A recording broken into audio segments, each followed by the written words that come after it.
Welcome back again to Optimal Play. I'm still Brandon. I'm Steven. And if you're just joining us, it is day 2 of our first impressions reviews of the player cards in the Dream Eater big box for Arkham Horror, the card game.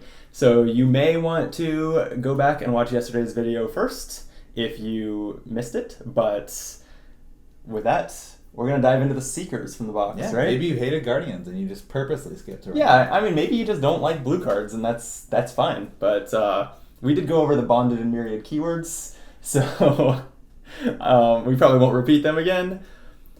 Anywho, looking me in the face right now at the top of the Seeker cards is Mandy Thompson, the researcher. She's an assistant and a scholar. Oh, we're getting... Tommy was a warden? We're getting all the new traits on these investigators. Hopefully the story will have lots of references to investigator traits, like the last campaign. I'm sure Dream Eaters will have, like, if you're playing as an assistant, do this. You know, maybe you have nightmares about the things that your boss makes you do. Well, we all do, right? Or is that just me? Anyway, she has 3 willpower, 5 intellect, which is exciting, 1 combat, and 3 agility, and 6 health, 8 sanity. And the reaction, when an investigator at your location would search their deck or the encounter deck, they may either search 3 additional cards or resolve 1 additional target of the search. Limit once per round. And her Elder Sign effect is +0. Search the top 3 cards of your deck for a card and either draw it or commit it to this test if able. Shuffle your deck. Oh, interesting. So that commits a card right out of your deck into this test, rather than giving you any plus. That just seems worse than if this was +2. But anyway, what are your first thoughts on Mandy? I love her. She's like everything I want in a Seeker, which is like a really cool support ability, but then like she's really good at finding clues if you don't need to support, or if you just need to find clues. So yeah, she's everything I ever hoped and dreamed of. Quick rules question, as the smartest person that I know. Do you have to decide whether you are doing the 3 additional cards or 1 additional target before or after you look at the original cards? It is before. Okay. That was, I think, explicitly called out in the FAQ released the same day. Oh, interesting. Okay. I maybe skimmed through those a little fast because I hadn't looked at these yet. Yeah, that would be crazy powerful if you could I guess you would look at the first 3 and then you'd be like, nah, I don't want anything, so I'm going to look at 3 additional. Or it would at least be, nah, I don't want 2 of these 3. Right? Yeah.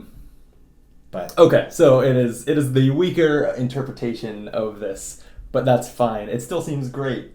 Seekers do tons of searching. all the time. Yeah. Eureka, Mr. Rook, No Stone Unturned. Although I guess No Stone Unturned 5 doesn't... Well, it gets 2 targets. Two of any card in your deck. Oh, shit. That just got... Wow. I went from thinking like, I guess that loses some appeal to... Actually, I'm going to spend my first 5 experience on that. Yeah, so if you search 3 additional cards past all of your deck, do you get to search through the 3 cards you were going to add to your deck next? You search through future cards? Yeah. That seems to be the only way to interpret it. Was that in the FAQ? No, so I think it's, up to interpretation. Okay. That's what we're going to go with, I guess, when we play. Sweet. Well, her deck building, right off the bat, is interesting. At deck creation, deck size. Mm-hmm. At deck creation, choose 30, 40, or 50. Secondary class choice. At deck creation, choose Mystic, Rogue, or Survivor. Anything but Guardian, okay? Her deck building is Seeker cards level 0 through 5, Neutral cards level 0 through 5, up to 10 level 0 or 1 events and or skills of your chosen secondary class. That's a little bit of a of a brain bender. Up to 10, up to level 1 of your chosen class, but not assets. And then I'm looking ahead at the deck building requirements. Notably, she has, it looks like, multiple copies of her Occult Evidence. Is that a weakness or no? That's her signature event. You use 1 copy of them if your deck size is 30, 2 copies if your deck size is 40, or 3 copies if your deck size is 50. So that is another component to that decision. Mm-hmm. Wow. First time that we've gotten to set our own deck size, right? Yeah, and notably, while the good card, Occult Evidence, scales, Shock and Discovery and the Basic Weakness do not scale.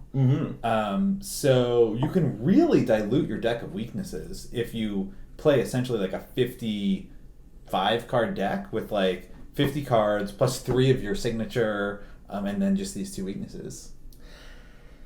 Yeah, so that seems great for like if you're playing standalone and want to spend a high amount of XP and take on a bunch of extra basic weaknesses, right? Yeah, that's amazing in standalone. Five or six basic weaknesses out of 50 cards is not as scary as out of 30 cards. Yeah. So and you don't even have to take all 10 of the cards of that class.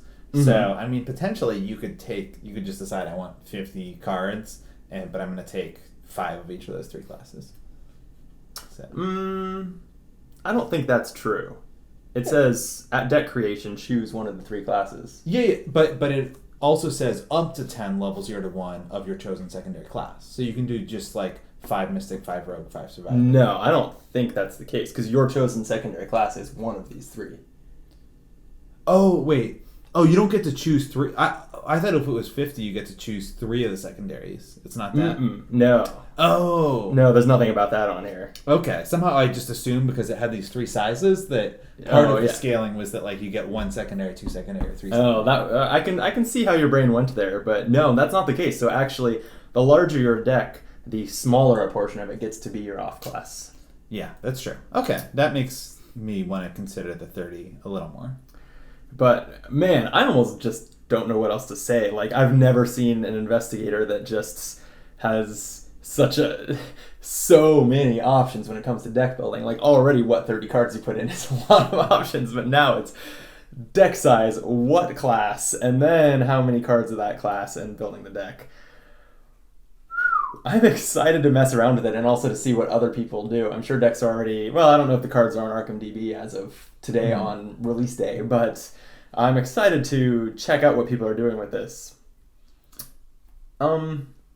Any other thoughts so far, or do you want to give us Occult Evidence? Well, the other thing I would say is just because she has 5 books, like... That's another... the combination of the 5 books and the tutoring is why I tend to think that the 50 card deck size is not that bad.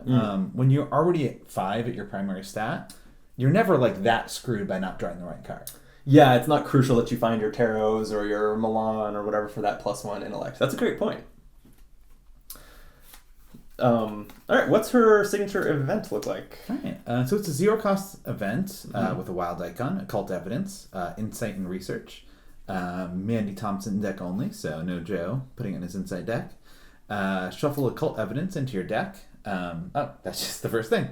And then it's fast. When you search your deck and Occult Evidence is among the search cards, reveal it, draw it, and discover 1 clue at your location. Max 1 research ability per search. Okay, so all that this does from your hand is shuffle back into your deck. Yeah. And that's an action. So that's pretty bad. You don't really want to draw this. But if you search your deck and find it, you reveal it, you draw it, meaning then it is... So it's going to your hand either way. Yeah, you really don't want to draw it outside of a search effect. Right. So that tells you that like Mandy is maybe not playing Preposterous Sketches and maybe not playing Cryptic Research or playing it on other people. And then you draw it and discover a clue at your location. Interesting. So that puts some new context on when you want to search. You want to search when there are clues at your location, and you ideally want to do it at like High Shroud or places that for one reason or another you particularly value a testless clue discovery. Yep. Really interesting. Okay, we've never seen anything like this that triggers on a search. It is not... I don't think you have to do this, though. Like, reactions... No. Yeah, you don't have to. You could find it among the search cards, but there's no clues in your location, and so you say, That's a good point. But still, you're using your searches. There's nothing that is just like an infinitely recurring search yet in the game, right? It all has like... it all has secret tokens or are events, so... Sure, yeah, but you can still draw the other card you're looking for. Oh, yeah, of course. And you're if you do search and hit this and choose to draw it, you're also drawing something else, right? This is in addition to... But I mean, like, for example, let's say that you really, really want to find your Dr. Milan, but there's no clues in the location. You can play No Stone Unturned and safely search through this and not take it. So True, yeah. Oh, yeah, and that's... Oh, man. Interesting. So no... Oh, this is max 1. I was going to say, so no stone unturned 5 just finds all these... yeah, they realized why that was a bad idea. This is so fascinating. Okay, I'm really excited to play Mandy. I think... man, yeah, the Seekers, I think, in general are not that, like, exciting. Like, they're strong, but Rex's ability is not, like, amazing. Ursula's is good. I enjoy playing her, but it's also like an extra move or free investigate. Like, they have, with the exception of Min, who is a very strange investigator, they're mostly pretty straightforward. Like, action efficiency. Well, I feel like you picked the two most straightforward. I think Daisy, Min, and Carolyn are who's basically a Seeker.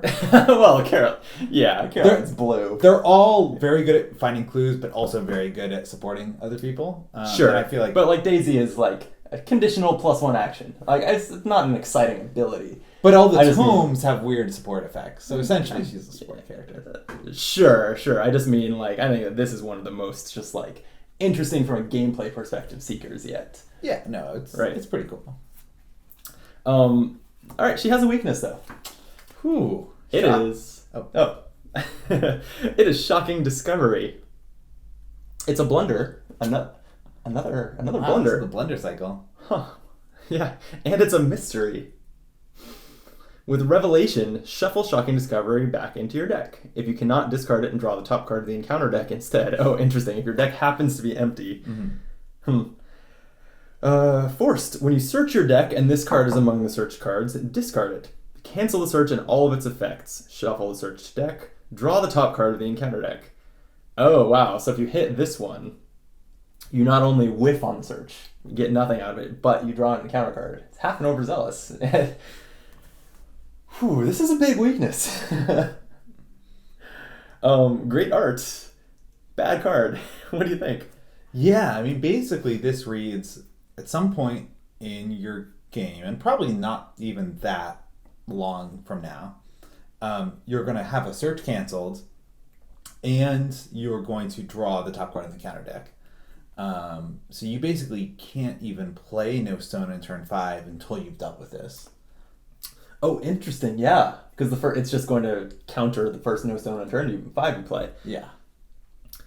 Yeah. Oh, wow. Okay, so that's a big hurdle, actually, to that card being as good with her as we were just raving about. Again, this is super cool. It just makes her all about searching. Every aspect of her card is about that, or every aspect of her like kit is about that, which is super exciting. I don't know. Yeah, it doesn't seem... Canceling the search, other than No Stone in turn 5, doesn't seem that bad. Yeah. Right? Like losing a Eureka or something. Yeah. Okay. I think it means you don't want to... You want to do your smaller ones early, like your Mr. Rook test, where it's like, oh, you canceled this one, but I have 2 more. I think another bad one would probably be Backpack, because then basically the entire card's wasted if it gets canceled. Oh, that's interesting. Yeah. Yeah, it would be. But yeah, Backpack and No Stone in turn 5, you kind of will probably sit in your hand until you've found where this is. Yeah, that makes sense. And then it has the potential to give you an encounter card at who knows when, right? Like, because you can search during any skill test because of Eureka. Like, this encounter card can come out like literally in the middle of could be someone else's skill. No, wait, it would have to be your skill test for Eureka specifically to trigger. But that would explain why the FAQ, I noticed, added text saying that you cannot have a skill test inside of another skill test. If a skill test gets triggered during a skill test, it just happens after. So if you drew a treachery that caused the skill test, you don't have to stop mid-test here and resolve that one. That makes sense. Yeah, that seems really bad to draw an unforeseen enemy in the middle of your turn, or... Yeah, it also seems whatever. like it probably makes solo Mandy pretty tough because, if you only have a few Seeker cards to help you with enemies, and if you have to search to find those, and then you get this, and it reveals a monster from the top of the encounter deck, that's real bad. That's a really interesting point. I completely agree, and so far, we were talking about this with Tommy yesterday. So far, this box has been really pushing towards multiplayer. Mm-hmm. Huh. Okay, any final thoughts on Mandy before we move on? No, definitely really excited to play her. All right, then give us the segment of Onyx. All right, it's 1 cost, 1 XP asset, wild icon. What is going on in this art? It's kind of like a yin-yang symbol, but only half of it. Okay, yeah, I guess. Half? And it's like underwater, or? Yeah, I think it's... Maybe you find it at the bottom of the ocean, because there's kind of like light reflection. Yeah, that makes sense. Okay, well, sorry to interrupt. That was critically important. Go on. So it's an item, relic, occult. It's myriad and fast. And as a fast action, if you have 3 copies of Segment of Onyx in play, set them aside, out of play, search your bonded cards for Pendant of the Queen, and put it into play. Okay, so myriad. So this is the first card we've seen where the myriad, the buy one get up to 2 more free effect of the myriad keyword comes into effect. So you get 3 copies of this for 1 experience, which makes sense because they are useless if you were to put fewer than 3 into your deck. And okay, I guess we better look at Pendant of the Queen, right? Yeah. The only thing I'll say now is because it's a relic, Mandy could put out Ellie and grab 2 of these at once. Oh. Which is pretty sweet. Yeah, that is really sweet. Although if she's searching her 50 card deck, I don't know how likely she is to see 2 of them. Just get good. I will get good with the Pendant of the Queen of nothing at all. Wait. Oh, I see the... Sorry. Art again. This is, again, critically important. The 1 teardrop-shaped segment, the 3 of them form together into a disc. Also in the water, for some reason, next to a fish. Anyway, the Pendant of the Queen of nothing at all is an item and a relic. It is bonded to the Segment of Onyx. It uses 3 charges. If this card has no charges, set it aside out of play and shuffle the 3 set-aside copies of Segment of Onyx into your deck. Okay, so first of all, you expend this completely and you can get it again by reassembling the pendant. As a fast action, exhaust Pendant of the Queen and spend 1 charge. Choose a revealed location and select 1. Move to that location, discover 1 clue at that location, or automatically evade an enemy at that location. And it is an accessory. Holy shit. It's a real good effect. Yep. It's got to be one of the stronger paragraphs of text ever printed in this game, I think. Yeah. That's super cool. 2. Wow, okay. So 3 times you get to either teleport, discover a clue wherever you want, or automatically evade an enemy wherever it is. You have to exhaust the pendant, so you have to do it on 3 different rounds. But, wow. I mean, to make these segments worth finding and playing all 3 parts, paying a resource for each one, the 3 deck slots, like it had to be big. Luckily, it is. Yeah. This card, when I read Mandy, I was thinking like I probably want 40 or 50 cards, but this kind of makes me want to try a 30 card Mandy to really assemble this combo fast. True, yeah. And I was looking for this, so going into this card, I was thinking, this better be good for late game, because maybe you're just not going to assemble it that fast, right? And probably, like, other Seekers are still good at card draw. Like, hopefully it's not just Mandy who wants to play this, but they're not going to get this together early game in the way that Mandy is more likely to than most. And so, yeah, I was hoping that it would be strong in late game. I would say it is. Automatically evading an enemy, it doesn't even say non-elite. Yep. Like, this is a great card to get in the last couple rounds of the game when you're fighting a boss and can just start automatically evading it for a fast action. This is incredibly cool. I have goosebumps. I'm not kidding. I really do. Man, I'm excited for this. Okay. So, I think there's another combo here, too. Now, can't Akachi take occult cards? Is that Akachi or Marie? Ooh. I was hoping it was Akachi. But you might be... Well, no, Marie's spells. Oh, no. Akachi uses charges. Yeah, but can't she also take occult? Man, I hate when we do this and we don't know the answer to something like this. Well, if she can take but I don't know. If she can take occult, she could put this out with 4 charges, which would be real good. Yeah, she doesn't have to like play the card from her hand to get the extra charge or anything like that. Well, no. Oh, I doubt it. Yeah, probably not. So you could play a Mandy Akashi combo where Akashi doesn't Mandy doesn't actually take this. Akashi's the one who takes it and gets it out for 4 charges. If this works. And then Mandy helps Akashi find it. Yeah. We should do that. That's a pretty cool idea. Oh, that actually brings up another combo that definitely does work, which is that Mandy makes Arcane Initiate really good. Oh, wow. Searching for six cards for a spell every time. She cannot take it, and we didn't really dwell on this, but her power does affect all investigators at her location. Yeah. So she doesn't even have to be like playing the card that is letting someone search. Yeah. Just they have to be at her location. You're right. Arcane Initiate gets great. That is some of the only like recurring search. I said I didn't think there was any. There isn't any in Seeker, but Mystic has some. Yeah, and I think interesting.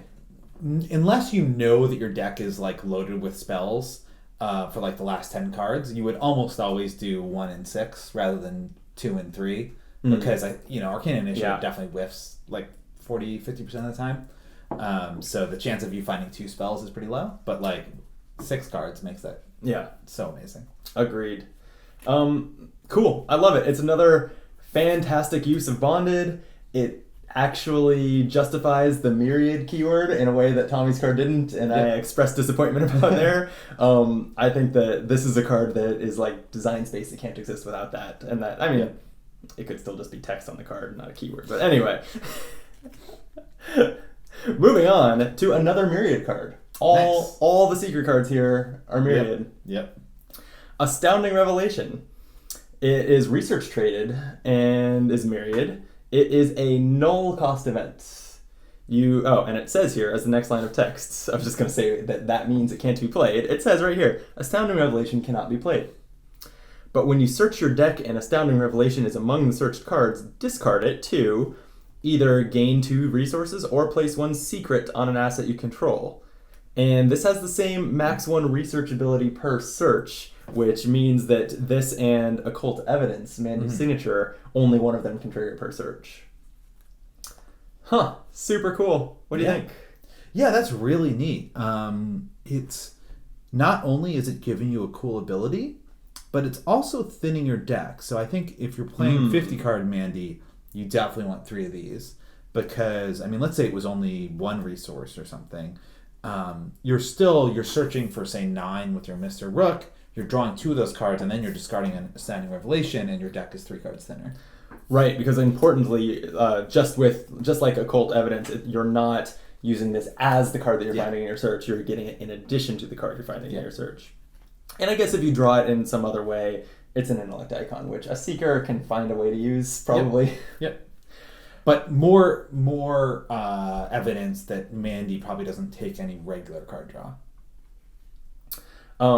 Oh, interesting. Yeah, probably so. At least not that and this. Yeah. Very cool. I think I am way more excited for these Secret cards than I was for the Guardian cards, which I don't say that sentence very often. I love Guardian, but Tommy's pretty straightforward, and Mandy is anything but. Yeah, Mandy is awesome. And I think she'll be great in probably 2 through 4 player. I don't think I would try to assemble a solo Mandy deck. Yeah, man, you miss out on one dimension of her ability, and that it affects everyone at her location, and then the dealing with multiple encounter cards seems like a bad idea. Yeah. Okay, luckily, I don't play much solo, so I'm not too worried about that personally. All right, well, thank you again for joining us. We are here every day this week going through a different class each day from the Dream Eaters box, so make sure to subscribe if you haven't, and we'll see you tomorrow. Until then, be optimal.